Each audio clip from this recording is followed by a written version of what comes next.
what does the Christmas season promise? The answer changes depending on the person. For some, Christmas season promises family, getting together over a fine-cooked meal, sharing the ins and outs of life. Well, Dad, did you hear? Bobby made the football team this past year. No, I didn't hear that Aunt Catherine was sick. Well, what from? For others, it would be a miracle if we could just get through coffee and desserts together without some sort of boxing match breaking out. What promises do you expect of Christmas this year? Is it a gift or a present you have been wanting? A person you want to see? Is it that indescribable feeling that only comes around during this time of year? You will get a sentimental feeling when you hear. Whatever it is, we all enter the Christmas season with a certain expectation. Something has been promised to us, we believe. And Christmas, well, Christmas just isn't Christmas without the fulfillment of that specific promise. But how often do those promises pan out just like you expect? For many of us, Christmas is rarely like a Hallmark Channel movie and much more like National Lampoon's Christmas Vacation. I remember the Christmas when all I wanted was a toy pirate ship. That's it. And not just any toy pirate ship. No, I had a very particular pirate ship in mind. I showed my parents a picture of my heart's desire. I received instead a different, albeit similar, pirate ship. And just like that, Christmas was ruined in the heart of an 8-year-old boy. A toy pirate ship is silly, but when the thing that we have been expecting and hoping for doesn't occur, it can ruin the holidays. Do you think the Jewish people ever felt the same way? Year after year, they read scriptures like Psalm 132 that expressed a specific promise. What promise, you ask? That David's throne wouldn't forever be empty. That the Israelite nation wouldn't forever be in exile. That Jerusalem would again be the city of the King, a city where God's people rejoice. But year after year, the promise failed to come true. Over and over again, the hope and expectation let them down. In their heads, they knew Psalm 132. But in their hearts, they felt much more like Psalm 89. But you have rejected. You have spurned. You have been very angry with your anointed one. You have renounced the covenant with your servant and have defiled his crown in the dust. You have broken through all his walls and reduced his strongholds to ruins. All who pass by have plundered him. He has become the scorn of his neighbors. You have exalted the right hand of his foes. You have made all his enemies rejoice. Indeed, you have turned back the edge of his sword and have not supported him in battle. You have put an end to his splendor and cast his throne to the ground. You have cut short the days of his youth. You have covered him with a mantle of shame. How long, Lord, will you hide yourself forever?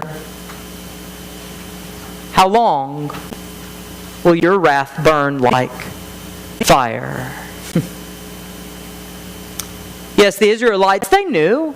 Psalm 132, a horn will rise, but after 400 years of unfulfilled promises, they felt Psalm 89.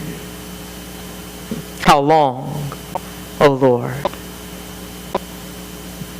Yes, I think they knew fully well the disappointment of an unfulfilled Christmas promise.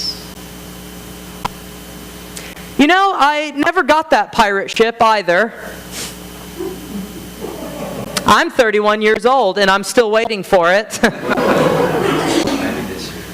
But to be honest, even if I did receive it this Christmas, the zeal just isn't there anymore. It's been so many years and I've changed. I've matured. I've put away childish things. Mostly, Amy. One could say that, well, that ship has sailed. Sorry. It's the sad state of unfulfilled promises, isn't it? After a while, an unfulfilled promise, it just goes stale. If it lays at the back of the freezer for too long, it becomes frostbitten. It would taste terrible at this point, so just go ahead and throw it out. It's too old now, and I'm too old now. It's sad, but that's what happens. But what Psalm 89 expresses is more than just disappointment at an old promise. It expresses instead the hopelessness that accompanies a broken promise. Looming in the back of the Jewish people's mind was a haunting question. Has God truly broken His promise to David? To us? Was it all just invalid? Null and void now? Yes, when a promise lays dormant for too long, the temptation is to start asking those kind of questions. And a broken promise stings a great deal more than merely a forgotten promise. You're late. You promised me that you would be here to help me, and I needed your help, and you're late. Oh, honey, I'm sorry that Dad couldn't make it to your game today. But he promised. He said he would be here. You promised. For better or for worse, for richer or poorer, in sickness and in health, to love and cherish me until death do us part, you promise. Yes, that broken promise, that stings quite a great deal more, and God promised. In Psalm 132. More than that, God has made a covenant with Israel. God made a covenant that David would be his person, that Jerusalem his place, that Israel his people. He promised. Has God broken His promise? But God has promised. And here is a little bit of Old Testament theology that is tried and true. Although human beings often fail to uphold their part of the covenant, God never breaks His promise.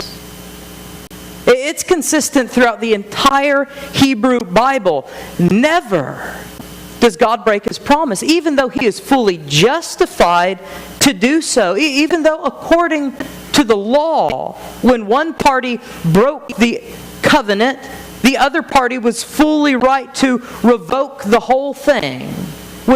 Even though God could have said, this covenant is for the birds. I'm out of here. He doesn't. God never breaks His promise. And then, 400 years later,